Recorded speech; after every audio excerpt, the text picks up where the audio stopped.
존경하고 사랑하는 16만 구민 여러분, 그리고 선진의정 교육 구현을 위해 노력하시는 이재광 부의장님, 그리고 동료 의원 여러분, 항상 구민들의 복리 증진을 위해 애쓰고 계시는 김영정 구청장님, 국장님들, 과장님들, 그리고 직원 여러분, 평창, 부암, 가회, 삼청 출신의 안재홍 의원 인사드립니다. 계절은 가을이 깊어서 초겨울의 문턱에 있습니다. 부디 얼마 남지 않은 이 계절 건강하게 마무리하시고 늘 행복하시길 축원합니다. 저는 구정질문에 앞서서 가을시 한 표를 낭송한 뒤에 구정질문을 하도록 하겠습니다. 제목은 가을꽃이고 작가는 정호승 시인입니다. 이제는 지는 꽃이 아름답구나. 언제나 너는 오지 않고 가고 눈물도 없는 강가에 서면 이제는 지는 꽃도 눈부시구나. 진리의 굶주린 사내 하나 빈 소주병을 들고 서 있던 거리에도 종소리처럼 낙엽은 떨어지고 황국도 꽃을 떨고 뿌리를 내리라니 그동안 나를 이긴 것은 사랑이었다고. 눈물이 아니라 사랑이었다고. 물 깊은 밤 차가운 땅에서 다시는 헤어지지 말자 꽃이야. 구정질문을 시작하겠습니다. 종로구 자연경관지구의 건폐율과 용적률, 층수와 높이 규제를 완화해 달라는 첫 번째 질문입니다. 종로구의 자연경관지구 현황은 전체 278만 8,730평방미터로서 1977년 12월 3일 건설부 고시 235호로 최초 지정 고시되고 2009년 11월 19일 서울특별시 고시 465호로 재정비 고시된 우리구 삼청, 옥인, 노상, 사직, 청운동 일대 인왕지구 75만 1223평방미터와 1977년 12월 3일자 건설부 고시 235호로 최초 고시된 구기동, 신영동, 홍지, 부암, 평창 등 평창지구 203만 7,507평방미터입니다. 이 면적은 놀랍게도 종로구 전체 대지 면적 819만 1,752평방미터 대지 면적입니다. 의 34%에 달하는 많은 면적이 자연경관지구로 묶여있는 겁니다. 자연경관지구의 지정은 녹지 보존의 장점도 있겠으나 상당 기간 오래 지속된 불합리한 규제에 대해서는 완화할 필요가 있는 것입니다. 특히 종로구 전체 가구수 대비 주택 현황을 보면 전체 주택수의 상당 부분이 다가구를 포함한 단독주택이 2만 8천여 채, 연립주택이 한 5,500, 다세대 주택이 9,770 등으로 되어 있고 그중 상당수가 몰려있는 부암동, 평창동의 경우 최근에 건립된 연립이나 공동주택은 드물고 건축 연도가 20년 이상, 30년 이상 된 노후주택들입니다. 이러한 경우는 조금 전에 말씀드린 옥인, 누상, 사직, 이 지역도 비슷한 현실입니다. 단독주택의 경우에도 1960년에서 70년 초에 건축된 노후 건축물이 많아서 많이 산재되어 있으나 자연경관지구로 묶여 있어서 소규모의 필지의 경우에도 건축 제한이 많은 게 현실입니다. 현행 서울특별시 도시계획조례 제39조 4방은 제2항의 단서 조항으로 자연경관지구 내 건축물의 건폐율은 30%를 초과하여서는 아니 된다고 규정하고 있습니다. 다만 단서 조항에서 2007년 7월 1일 이전에 대지 면적이 330평방미터 미만인 토지, 즉 100평 정도 됩니다. 이 경우에는 바닥 면적을 100평방미터 미만인 경우, 즉 30평 정도 되겠죠. 30평 정도 미만인 경우에는 40% 이하의 건폐율을 적용하도록 규정하고 있습니다. 그러나 이 내용을 자세히 뜯어보게 되면 실제로는 75평까지만 40% 이하의 건폐율을 적용하고 있는 것입니다. 따라서 이렇게 낮은 건폐율과 용적률은 소규모 필지에 작은 땅을 가진 사람들이 건축을 실현할 수 있는 동기부여의 측면에서 약해서 주거 환경을 개선할 수 있는 투자가 따라주지 못한다는 것입니다. 즉 주민이 건축을 하고 싶어도 소규모 토지 소유자의 경우에 낮은 건폐율과 용적률로 그 건축의 실현이 어렵다는 것입니다. 그래서 의회는 이미 의원님들의 만장일치의 결의로 2009년 4월, 2011년 5월, 2014년 12월 이 해당 조례 개정 건의안을 작성해서 서울시의회와 관련 부서로 이송하였지만 2014년 12월에 종로구 개정 건의안에 대해서는 개정을 미루고 있는 것입니다. 그러므로 우리 군은 현행 서울특별시 도시계획조례 제39조 제2항 그 내용 중 30%를 40%로 하고 단서조항 중에 40%를 50%로 하며 제3항 40%를 50%로 제4항에서 7항까지 층수 규제를 없애고 높이 즉 몇층 이 층수를 없애고 12m면 12m, 20m면 20m의 높이 규제로 통일하는 조례 개정을 강력하게 집행부와 의회가 힘을 합쳐서 서울시에 요구하자는 것입니다. 이로써 국민들께서 스스로 소유한 재산권을 지키자라는 것입니다. 다음 질문 드리겠습니다. 삼청동에 가면 좌측에 테니스장을 운영 중인 삼청동 산 1-1번지와 1-5번지 일대 삼청도시자연공원 지하의 공원 부대 시설로 공용주차장을 건립해서 지역주차난을 해소하자는 것입니다. 서울시는 잘 아시는 대로 2010년 1월 21일 고시 제11호로 북촌지구단위 계획을 결정고시하면서 북촌 일대 정독도서관 지하, 제동초등학교 지하, 교원소청심사위원회 지하 3곳에 총 사업비 349억 4,600만 원의 예산을 투입해서 600여 대의 주차장을 건설하겠다는 공용주차장 건설 계획을 발표한 사실이 있습니다. 그렇지만 6년이 지난 현재까지 어느 한 곳도 공용주차장이 건설된 사실이 없습니다. 현재 삼청동이나 가요동 지역 주민들은 거주자 주차난으로 상당한 어려움을 겪고 있는 것이 현실입니다. 현재 제가 듣기로는 안전건설교통국장이 다방면으로 움직여서 현대건설과 금융연수원 등의 나눔 주차장 실현을 위해서 노력하고 있다는 것을 인식하고 있습니다. 그렇지만 그것은 근본적인 대책은 아니다라고 말하고 싶습니다. 주민들의 주차난은 그와 같은 나눔 주차장 운영 방식으로 일부분 해소해도 지역의 교통 불편을 가중시키는 내방객의 무질서한 주차가 오히려 주민들에게 불편을 주고 있는 것입니다. 그래서 이에 대한 대책이 필요하다는 것입니다. 저는 이 대책으로 바로 이 도시자연공원 하부에 지하 공간을 공용주차장으로 조성하자는 것입니다. 제가 이렇게 도시자연공원의 지하 공용주차장 건립을 요구하는 근거는 바로 서울시와 25개 자치구가 지난 여름에 자치구 간 지속적인 자치분권 논의와 원활한 소통을 위해서 시장과 25개 구청장이 참여하는 최고 정책 협의기구인 서울자치분권협의회를 구성 운영하기로 하였다라는 데 근거를 두고 있습니다. 이 자치분권협의회는 자치영향평가협의회, 자치분권실무협의회를 둬서 자치구에서 집행하는 것이 효율적인 생활 밀착력 권한은 자치구에서 위임해서 처리하도록 하였습니다.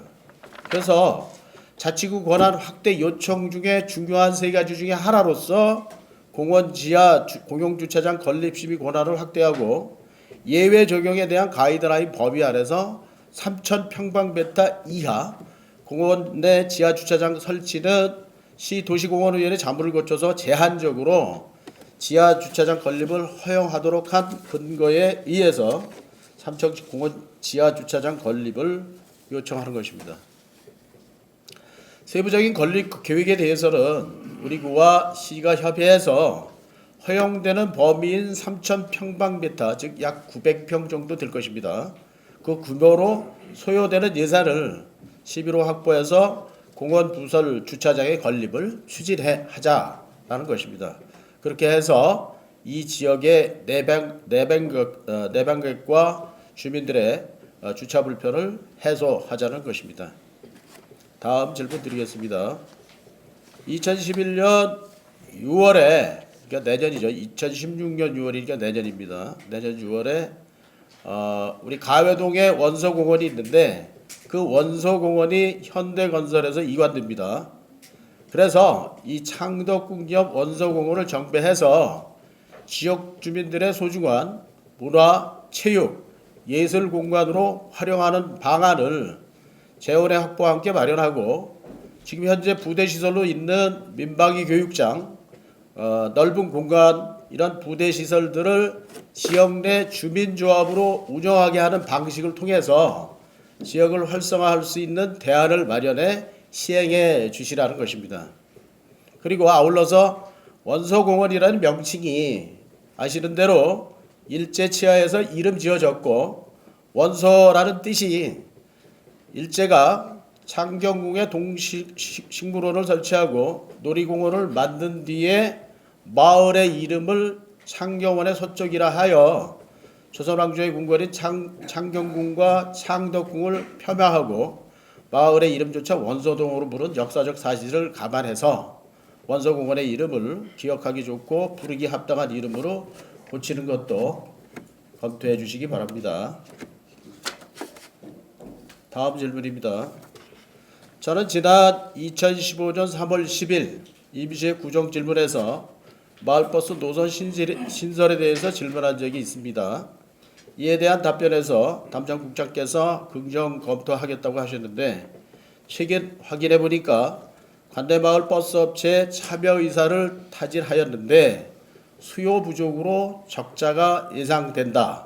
그래서 참여업자가 없다라는 회신을 받았습니다. 공공사업, 즉 지방자치단체의 공공사업은 손실을 보전해서라도 주민 편의를 제공해야 된다 이렇게 생각을 합니다. 그래서 다시 한번 구정 질문을 드리는 것입니다. 보암동과 보건소, 경복궁을 연결하는 마을버스를 신설하자라는 말씀입니다. 그래서 홍지동과 신용동, 보암동 주민들을 마을버스 한 번 승차로 전철역에 갈 수 있게 하고 대중교통 사각지대에 있는 보암동 95번지 있습니다. 백사실 밑에 동네인데 굉장히 교통이 불편하고 언덕으로 되어 있어서 상당히 이동하기가 불편합니다. 그리고 백석동천 뒤쪽에 있는 능금마을, 뒷골이라고 하죠. 이분들에게도 교통대책을 마련해 주자라는 것입니다. 주시하시는 대로 보암동의 마을버스 13번은 평창동, 구기동, 홍지동을 돌아서 보암동으로 연결됩니다. 언덕길이 많고 학교를 경유하지만 이용도가 많이 떨어지죠. 회사 대표의 말씀도 겨우 수지를 맞추고 있다라고 하십니다. 그래서 이 13번 노선을 기술적인 검토를 통해서 경복궁 3번 출구 위에 마을버스 공용주차장을 경유해서 보암동으로 이렇게 회차하는 그러한 방식을 검토해서 군부대 앞으로 연결하면 95번지 주민들, 능금마을 주민들에게 교통 편의를 줄 수 있다 이렇게 생각을 합니다. 이에 대해서 대책을 수립해서 시행해 주시기를 거듭 촉구드립니다. 이제 마지막 질문이 되겠습니다. 화재나 축대의 붕괴 등 사회재난 시에도 서울시에 재해구호기금, 종로구의 재난 및 안전관리기금을 사용할 수 있도록 촉구하는 것입니다. 아시는 대로 지난 여름에 보암동 48의 11호 그리고 홍지동 103호의 15호에서 축대가 붕괴되는 사고가 발생했습니다. 청장님도 다녀가시고 많은 직원들이 수고를 하셨어요. 그리고 아시는 대로 종로는 오래전 조성된 구도심으로 노후 건물이 많고 집안이 연약하며 축대 등 구조물의 상당수가 노후되어 위험이 상존하고 있습니다. 특히 보암동 홍지동은 인왕산 북한산의 산줄기 미탈에 오래전 조성된 마을로 지대가 높아 축대가 많고 건축물의 건축 연조도 50년대, 60년대 또는 70년대 이렇게 되다 보니까 건축물 고조에 상당한 문제가 있고 축대의 구조도 허술해서 상대적으로 위험이 높은 지역입니다. 이 지역에서 두 곳의 축대가 붕괴되어 인명피해는 없었으나 가슴을 쓸어내리는 사고가 발생했던 것입니다. 종로구청은 사고 발생 후에 신속하게 관련 부처와 유기적으로 협동해서 서울시 소방본부, 경찰과 복구잡에 나섰지만 추가 붕괴를 막기 위한 임시적인 조치만 취할 수 있었을 뿐 아쉽게도 주민들에게 실질적인 지원을 할 수 있는 법적 제도적 장치가 미흡했습니다. 그래서 이에 대한 대책을 수립하자라는 것입니다. 서울시의 재해 구호 기금은 약 한 1,800억 원이 적립되어 있고 종로구 재난관리 기금은 약 34억이 적립되어 있습니다. 서울시의 재해 구호 기금이나 종로구의 재난 및 안전관리 기금은 사용 용도에 대해 규정하고 있는데 이 용도는 상위법인 재해구호법 제14조, 재난 및 안전관리 기본법 시행령 제74조에 근거를 두고 있습니다. 그런데 이 재해구호법은 자연재난, 즉 폭풍이라든가 쓰나미라든가 폭설이라든가 이런 자연재난에 대해서만 기금의 사용이 가능하고 사회재난, 즉 축대가 붕괴한다든가 대형 화재가 발생한다든가 이런 경우에는 기금을 사용할 수 없어요. 그래서 재난 및 안전관리 기본법 시행령도 용도가 지정된 거에 속하지 못하면 그 재난 및 안전관리 기금을 사용할 수 없는 것입니다. 그래서 먼저 여름에 그렇게 축대가 붕괴되고 위험이 상존했지만 실질적으로 주민이 재난을 당했을 때 실질적인 구체적인 지원을 할 수 있는 대책이 전혀 없었던 것입니다. 다만 적십자를 통해서 이불까지 조그만 이제 소모품들만 받았는데 그건 실질적인 도움이라고 볼 수가 없었던 것입니다. 그래서 저는 우리 구가 앞장서서 사회재난시뿐만 아니라 재난 예방의 차원에서 사회재난의 우려가 있는 시설, 위험건축물, 위험축대, 기타 화재 상존 지역 이런 부분에 대해서 안전 점검이나 안전 보강을 통해서 시민 생활의 안전을 지키고 재난 시에 일정 부분 시민을 지원할 수 있는 대책을 우리 구가 앞장서서 만들자라는 것입니다. 이번에 보암동 48번지, 48의 11번지나 홍지동 103의 15번지 등 두 곳에서 축대가 붕괴돼서 우리 구는 신속하게 서울시와 다양한 통로를 통해서 관축과 영선팀인가 이제 거기에서 설계비와 공사비 일부를 지원받았다고 합니다. 그래서 나는 그 부분에 대해선 우리 해당 부서의 책임자와 팀장에게 감사의 말씀을 드립니다. 그렇지만 전체 공사의 50% 정도는 우리 구가 어떻게 할 수가 없고 그분들이 워낙 영세하니까 우선 예비비에서 행정 대집행 방식으로 예비비에서 충당을 하고 다시 구상권을 행사해서 회수하는 방식으로 이렇게 조치하였다고 합니다. 물론 주민들로서는 이렇게 우리 구의 도움을 받아서 그걸 복구하고 안전적으로 이렇게 살아갈 수 있어서 좋지만 실질적으로는 또다시 우리 구로서는 구상권을 행사해야 하는 그런 문제가 남아 있는 것입니다. 우리 구 입장에서 본다면 재해구호 기금이나 재난 및 안전관리 기금이 있지만 그 기금을 사용할 수 없어서 부득불 예비비를 사용해야 했고 구상권을 행사해서 다시 대집행 비용을 환수해야 하는 그런 것입니다. 그래서 결국 사회재난이 발생해도 시민들은 그 피해를 스스로 복구할 수밖에 없는 현실에 방치되어 있는 것입니다. 따라서 우리 구가 앞장서서 시민들의 사회재난 시 복구할 수 있도록 지원할 수 있는 방안을 마련하자라는 것이 제가 마지막으로 드리는 구정질문의 취지입니다. 이제 구정질문을 마칩니다. 존경하는 16만 국민 여러분, 이재광 부의장님과 동료 의원 여러분, 김영종 구청장님과 국장님, 과장님 그리고 직원 여러분, 얼마 남지 않은 올 한 해 잘 마감하시고 늘 건강하시길 축원합니다. 특히 청장님께서 지금 건강하셔야 국민들을 위해서 열심히 일하시지 않을까 생각합니다. 여러분 경청해 주셔서 감사합니다. 고맙습니다.